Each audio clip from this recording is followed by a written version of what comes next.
Halo teman-teman semua, perkenalkan nama aku Hairan Aulia. Aku dari Politeknik Negeri Bandung, dari jurusan Administrasi Niaga, dari program studi D4 Administrasi Bisnis. Nah, di video kali ini aku bakal sedikit nge-review dari buku Seven Habits, yang dimana di dalamnya itu ada 7 kebiasaan yang bisa dilakukan oleh remaja untuk menjadi seseorang yang lebih baik lagi.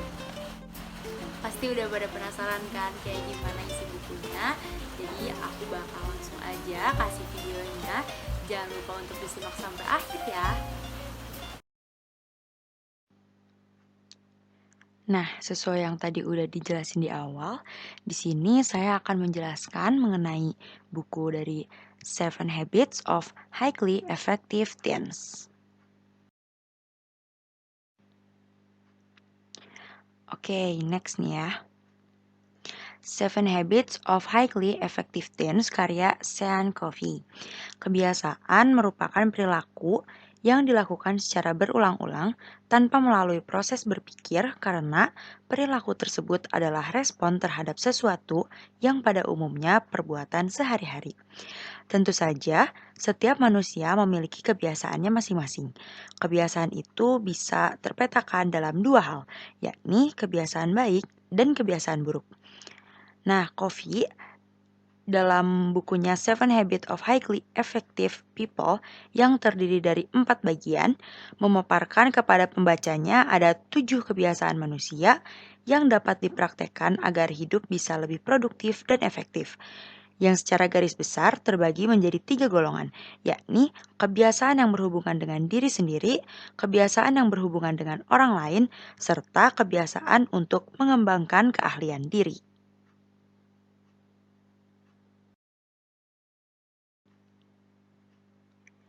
Oke, next slide. Di sini ada bagian-bagian dari buku Seven Habits itu sendiri. Kita buka dulu sebelum nanti akan dibacakan satu persatu ya, teman-teman.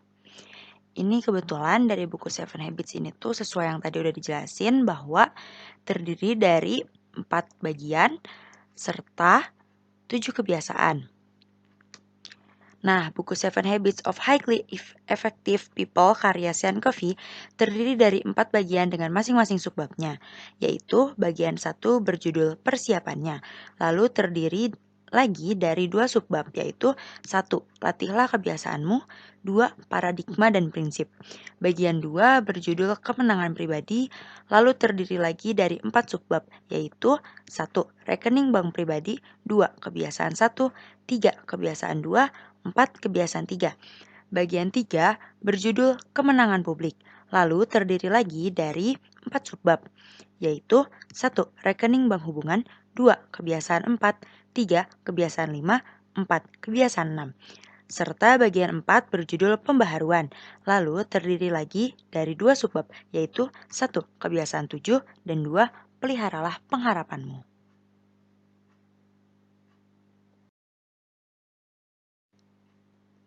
Yang pertama itu bagian 1 ya teman-teman, berjudul persiapannya dan terdiri dari 2 subbab. Langsung aja mungkin. Nah, bagian 1 nih teman-teman. Subbab yang pertama adalah latihlah kebiasaanmu, dan yang kedua itu paradigma dan prinsip.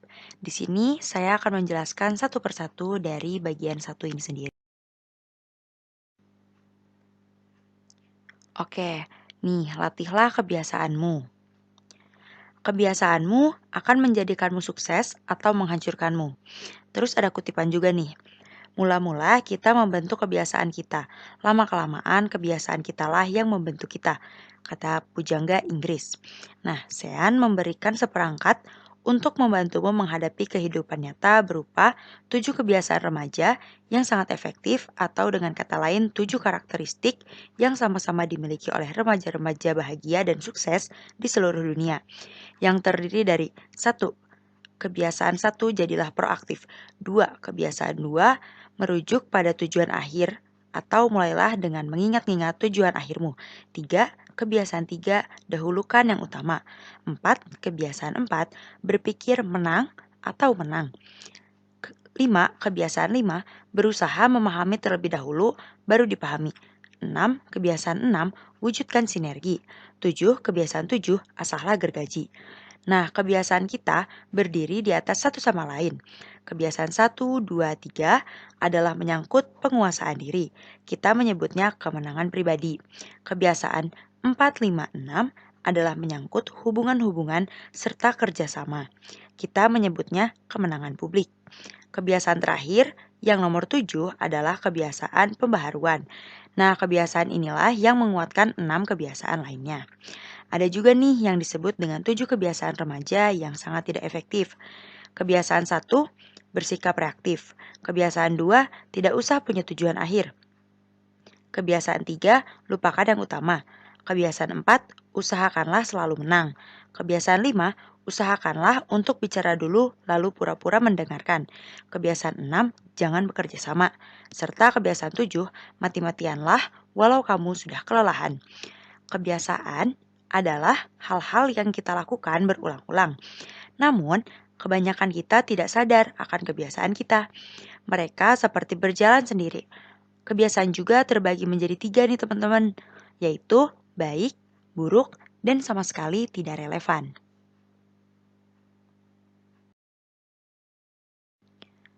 Oke, next nih teman-teman, ada subbab yang kedua yaitu paradigma dan prinsip. Apa yang kamu dapatkan adalah apa yang kamu lihat. Lalu ada juga nih kutipannya. Sebaliknya, menjaga dirimu bersih dan cemerlang. Kamu adalah jendela melalui mana kamu melihat dunia. George Bernard Shaw, penulis drama Inggris. Kata lain untuk persepsi adalah paradigma. Paradigma adalah cara seseorang memandang sesuatu. Mungkin sudah sering kita lihat juga bahwa paradigma seseorang itu seringkali keliru, sehingga menciptakan keterbatasan-keterbatasan. Paradigma adalah seperti kacamata. Kalau kamu memikirkan memiliki paradigma yang tidak lengkap tentang diri sendiri atau kehidupan pada umumnya, itu sama seperti menggunakan kacamata yang keliru ukurannya. Akibatnya, apa yang kamu dapatkan adalah apa yang kamu lihat.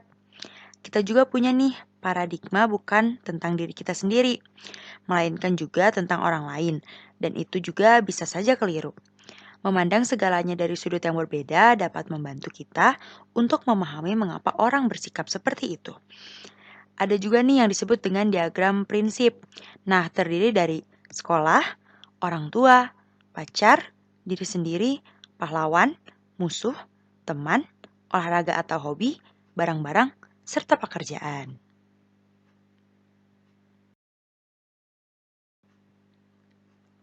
Oke, sekarang kita masuk nih ke bagian 2 yang berjudul kemenangan pribadi. Terdiri dari 4 subbab, yang dimana bakal aku jelasin satu.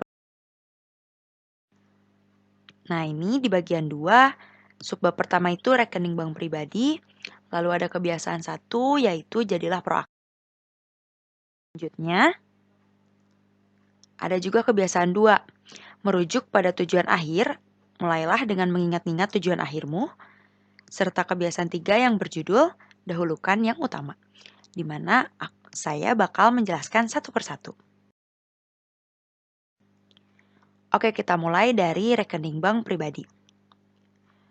Mulailah dengan bercermin atau mawas diri. Ada kutipan juga yang tragis adalah orang yang seumur hidupnya tidak pernah mengerahkan seluruh kemampuan maksimalnya. Itu kata Arnold Bennett.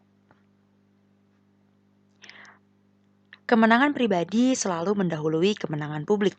Semua perubahan dimulai dari dirimu sendiri, dari dalam keluar, bukan dari luar ke dalam. Ada juga gejala rekening bank pribadi yang defisit, yaitu mudah takluk kalau ditekam sesamamu, bergumul dengan perasaan-perasaan depresi serta rendah diri, terlalu mengkhawatirkan apa kata orang tentang kamu, bersikap sombong untuk menutupi perasaan tidak tentramu, merusak diri dengan kecanduan, serta mudah iri hati terutama kalau seseorang yang dekat denganmu itu sukses.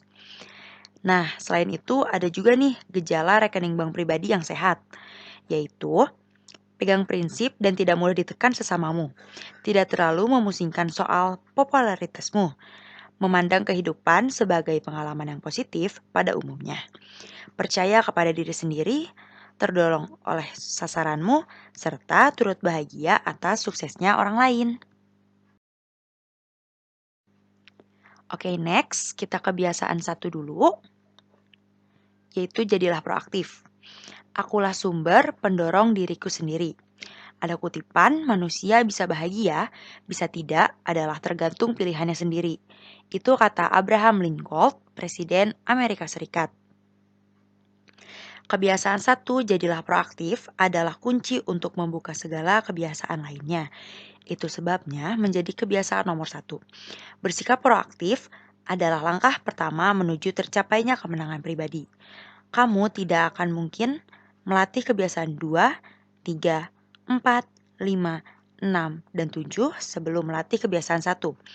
Itu karena sebelum kamu mampu mengendalikan hidupmu sendiri, yang lainnya jadi tidak mungkin. Orang-orang reaktif membuat pilihan-pilihannya dengan menurut dorongan hati. Orang reaktif ibarat karbon, sedangkan orang-orang proaktif membuat pilihan-pilihannya dengan menurut nilai-nilai. Nah, orang-orang proaktif ini ibaratkan dengan air. Orang reaktif itu yang mudah tersinggung, cenderung menyalahkan orang lain, cepat marah dan mengucapkan kata-kata yang belakangan mereka sesali, cenderung merengek dan mengeluh, menunggu segalanya terjadi kepada mereka, serta berubah hanya kalau perlu. Sedangkan kalau orang proaktif itu tidak mudah tersinggung, bertanggung jawab atas pilihan-pilihannya sendiri, berpikir sebelum bertindak, cepat pulih kalau terjadi sesuatu yang buruk, selalu mencari jalan untuk menjadikan segalanya terlaksana, serta fokus pada hal-hal yang bisa mereka ubah dan tidak mengkhawatirkan hal-hal yang tidak bisa mereka ubah. Nah, kita itu tidak mungkin benar-benar proaktif atau reaktif, melainkan di tengah-tengah. Kuncinya adalah melatih kebiasaan bersikap proaktif agar jadi kebiasaan dan bahkan tidak perlu kamu pikirkan lagi.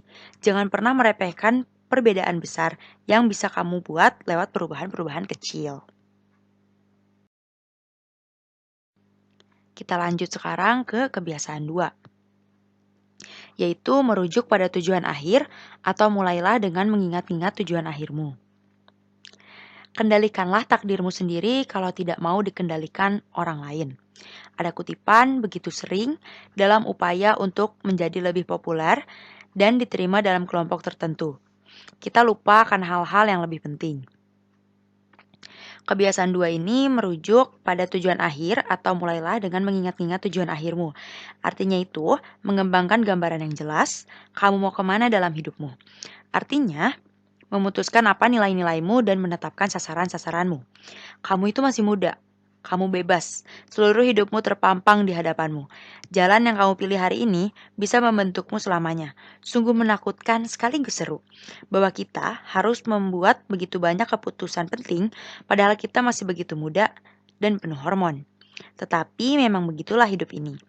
Jalan yang kamu pilih akan memengaruhi kesehatanmu, citra dirimu, seberapa cepat kamu tumbuh, reputasimu, siapa yang akan kamu nikahi, anak-anakmu nanti, dan masih banyak lagi.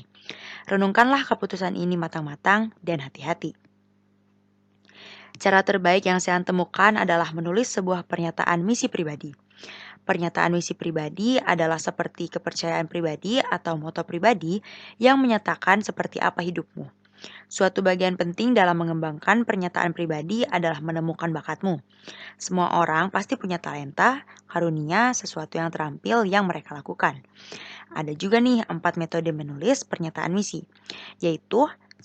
Koleksi kutipan, 2. Pencerahan otak, 3. Retret, dan 4. Kemalasan besar. Serta ada juga yang disebut dengan 5 kunci menetapkan sasaran. Yang pertama, hitunglah biayanya. Kedua, tuliskanlah. 3. Laksanakanlah. 4. Gunakan momentum yang tepat. Dan yang kelima, ikatlah dirimu dengan orang lain.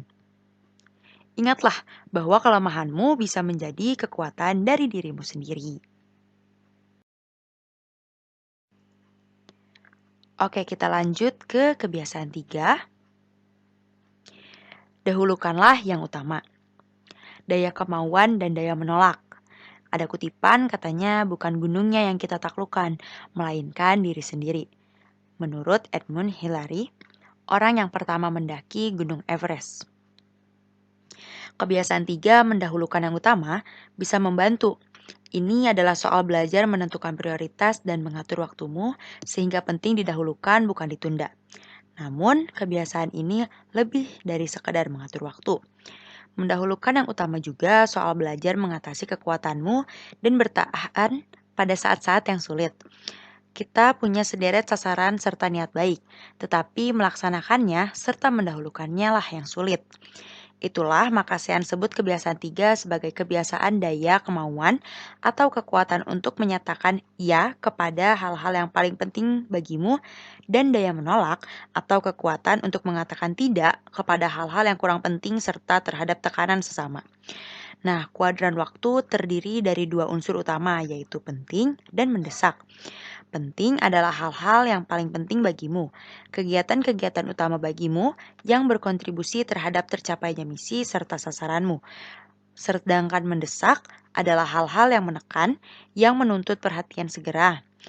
Secara umum, kita itu menghabiskan waktu dalam 4 kuadran. Kuadran 1 adalah orang yang suka menunda-nunda. Kuadran 2 adalah orang yang suka menentukan prioritasnya. Kuadran 3 adalah orang yang yes man. Serta kuadran 4 adalah orang yang pemalas. Kita semua pernah ketakutan dan sesekali oke-oke aja.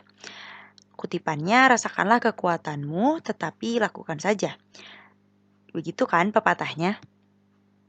Salah satu cara untuk mengatasi ketakutan adalah dengan selalu mengingat, memang itu tidak lebih dari bangkit lagi setiap kamu gagal. Hendaknya kita tidak terlalu mengkhawatirkan peluang-peluang yang mungkin kita lewatkan kalau kita tidak mencoba. Lalu masa-masa sulit itu adalah konflik melakukan hal yang benar dengan melakukan hal yang mudah. Masa-masa ini itu adalah ujian kunci ya teman-teman.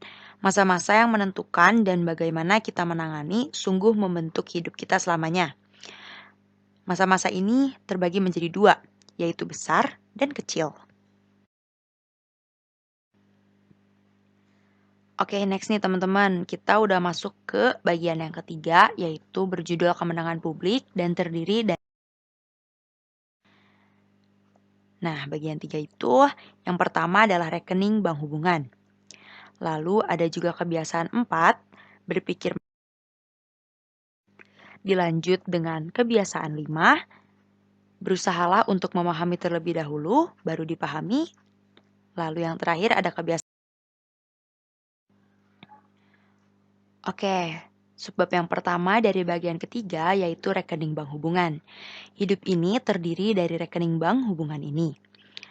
Katanya ada kutipan juga nih, pernyataan paling mendesak dalam hidup ini. Apakah yang kamu perbuat bagi orang lain? Itu kata Martin Luther King Jr. Perbedaan rekening bank hubungan dan rekening keuangan. 1.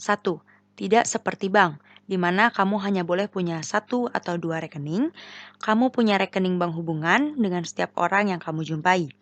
2. Tidak seperti rekening koran, begitu kamu buka rekening bank hubungan dengan seseorang, kamu takkan bisa pernah kehilangan rekening ini.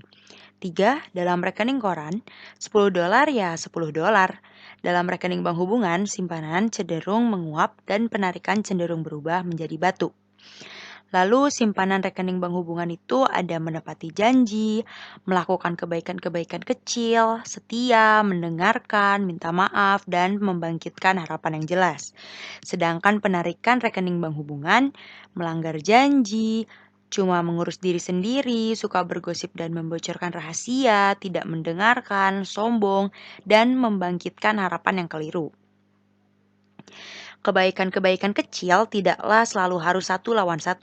Kamu juga bisa bergabung dengan yang lain untuk melakukan simpanan. Ikutilah peraturan emasnya dan perlakukanlah orang lain seperti kamu ingin diperlakukan. Kalau kamu ingin mengatakan sesuatu yang baik, jangan ragu-ragu. Segera katakanlah, karena niat baik yang tak diungkapkan itu nggak ada artinya. Jangan jadikan harga dirimu atau karena kurang berani menghalangi untuk mengatakan kamu menyesal kepada orang-orang yang mungkin telah kamu singgung, karena sebenarnya tidaklah menakutkan seperti kelihatannya, dan setelahnya kamu akan begitu senang. Serta untuk mengembangkan kepercayaanmu, janganlah kita mengirimkan pesan-pesan yang tidak jelas atau mengimplikasikan sesuatu yang tidak benar atau tak akan terjadi. Oke, selanjutnya ini ada kebiasaan 4, yaitu berpikir menang atau menang. Hidup ini ibarat buffet di mana segalanya boleh kamu makan. Ada juga kutipan nih, kebanggaan bukanlah mendapatkan kesenangan karena memiliki sesuatu, melainkan karena memiliki lebih banyak ketimbang orang lain. Itu menurut C.S. Lewis, seorang penulis. Menang atau kalah adalah sikap terhadap kehidupan yang mengatakan bahwa sesuatu sudah tetap besarnya. Dan kalau kamu mendapat potongan besar, sisanya tinggal sedikit untuk saya. Jadi saya akan memastikan mendapatkan potongan yang besar dulu. Menang kalah cenderung kompetitif serta penuh kebanggaan. Lalu ada juga kalah menang, itu lemah. Dengan sikap kalah menang, kamu akan berulang-ulang membangkitkan ekspektasi yang rendah dan mengompromikan standar-standarmu. Mengalah terhadap tekanan sesama adalah sikap kalah menang.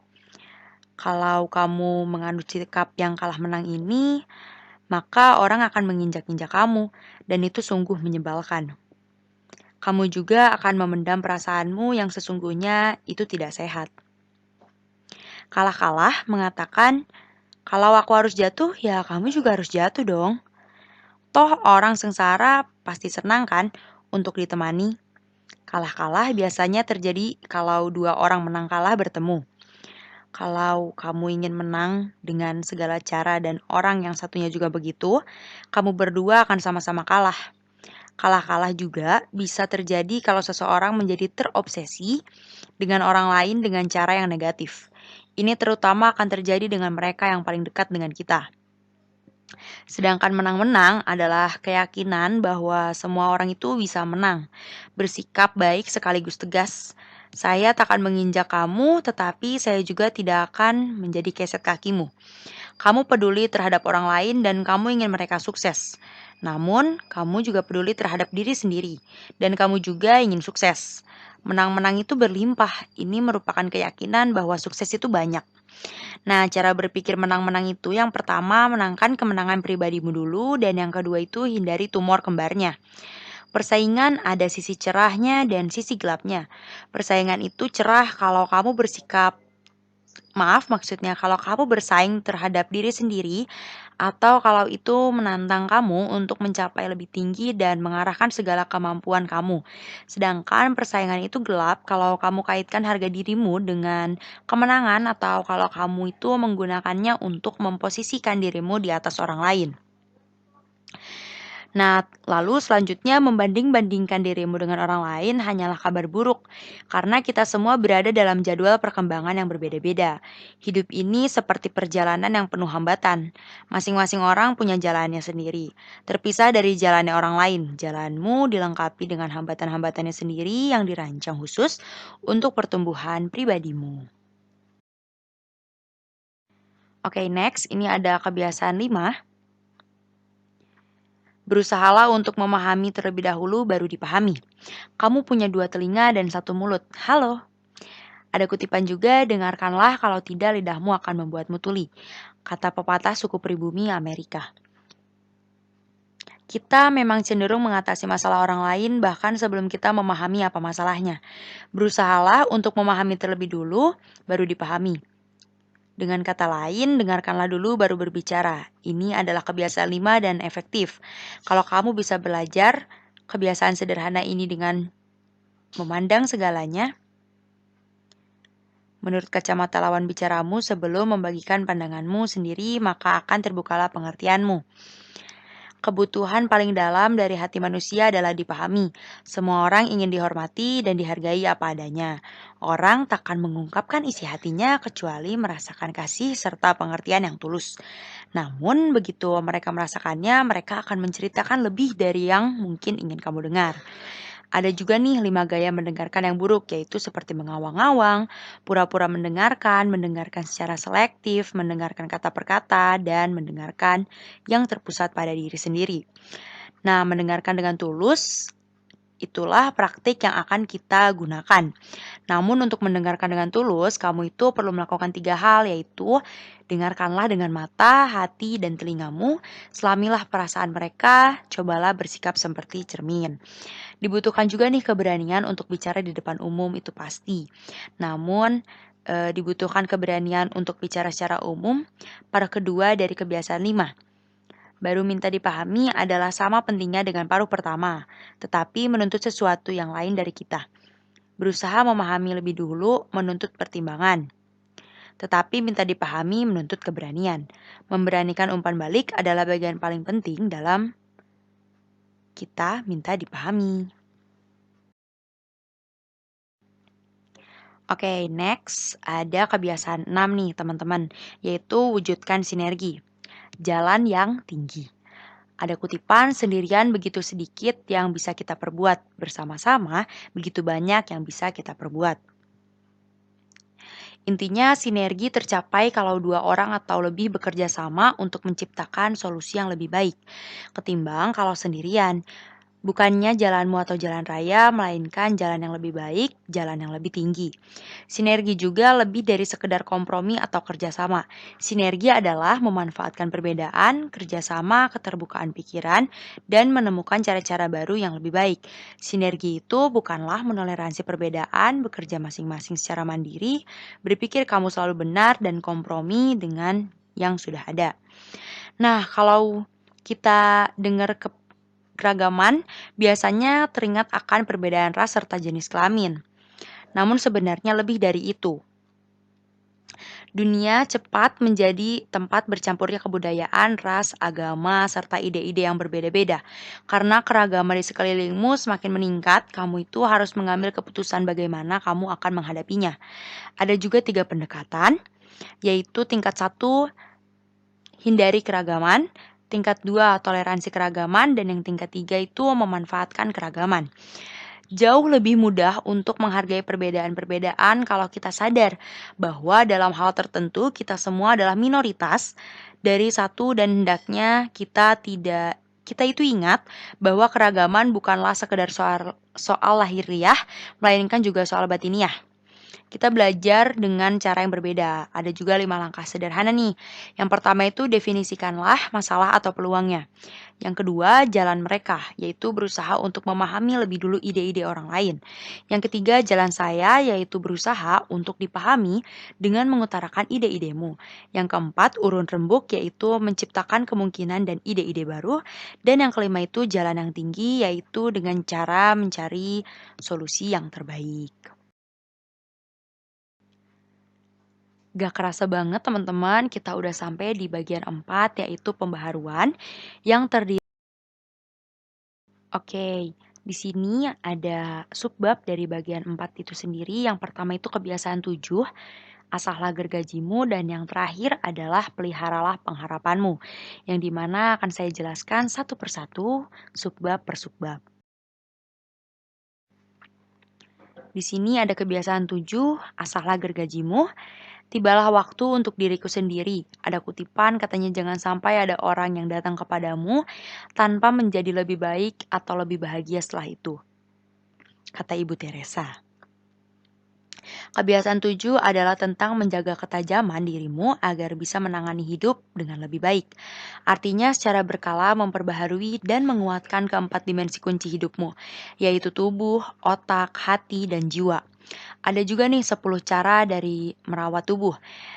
Makan makanan sehat, rileks dalam bak mandi, bersepeda, angkat barbel, tidur yang cukup, latihan yoga, olahraga, jalan-jalan, merentangkan tubuh, serta aerobik. Sama seperti ada cara-cara untuk merawat tubuh, ada juga nih cara-cara untuk menghancurkannya. Dan menggunakan bahan-bahan seperti alkohol, obat-obatan, serta tembakau adalah cara hebat untuk menghancurkan tubuhmu. Tentu tak seorang pun berencana kecanduan, semuanya dimulai begitu polos. Ada juga yang disebut dengan langkah-langkah keterampilan menolak, seperti banyaklah bertanya, sebutkanlah masalahnya, nyatakan ganjaran-ganjarannya. Lalu selanjutnya ada yang disebut maksudnya ada yang disebut dengan simpanan rekening bank hubungan, yaitu memenuhi janji-janji, Melakukan kebaikan-kebaikan kecil, bersikap setia, mendengarkan, mengatakan kamu menyesal, membangkitkan harapan-harapan yang jelas dan tidak keliru atau rancu. Lalu yang ada juga yang disebut dengan simpanan rekening bank pribadi, seperti menepati janji-janji kepada diri sendiri, melakukan kebaikan-kebaikan kecil, bersikap lembut terhadap diri sendiri, bersikap jujur, memperbaharui diri sendiri, dan mengembangkan talenta. Yang terakhir adalah peliharalah pengharapanmu. Nak, kamu akan menggeser waktu. Ada kutipan, jadi pastikanlah kalau melangkah. Melangkahlah hati-hati dan taktis, dan ingatlah bahwa hidup adalah soal memelihara keseimbangan. Lalu, apakah kamu akan sukses? Pasti. Karena 98,75% dijamin. Nah, kamu bisa menggeser gunung. Itu kata D.R. Seuss diambil dari Oh, the Places You'll Go. Sebab Sean menulis buku ini untuk memberi pengharapan. Pengharapan agar kamu bisa berubah, menghalau kecanduan, meningkatkan hubungan yang penting. Pengharapan agar kamu bisa menemukan jawaban terhadap masalah-masalahmu dan mencari atau mencapai potensi maksimalmu. Kalau kamu sudah membaca buku Seven Habits of Highly Effective People, kamu merasa kewalahan dan tidak tahu mulainya dari mana, saya sarankan untuk bukalah setiap babnya dengan cepat untuk mencari ide-ide kunci atau tanyalah kepada diri sendiri lalu pilihlah 2 sampai 3 hal untuk kamu tekuni. Tulis dan letakkan di tempat di mana kamu bisa sering melihatnya. Lalu biarkan hal-hal itu memberimu inspirasi setiap harinya, bukan membuatmu merasa menjadi bersalah. Kamu akan takjub melihat hasil-hasil yang bisa kamu dapatkan dengan perubahan-perubahan kecil. Oke, mungkin sekian yang bisa saya sampaikan dalam video presentasi saya kali ini. Mohon maaf apabila ada kesalahan serta kekurangan. Semoga video presentasi mengenai 7 Habits of Highly Effective People karya Sean Covey kali ini bermanfaat untuk siapapun yang menontonnya. Terima kasih banyak, sampai jumpa lagi di lain video. See you! Oke, gimana nih teman-teman penjelasannya? Pada ngerti nggak kira-kira? Nah, semoga apa yang udah aku sampaikan tadi bisa bermanfaat ya untuk teman-teman semua, dan jangan lupa untuk diimplementasikan di kehidupan sehari-hari agar apa? Agar menjadi seseorang yang lebih baik lagi. Mungkin sekian dari aku, mohon maaf apabila ada kekurangan dan salah kata. See you next video and bye.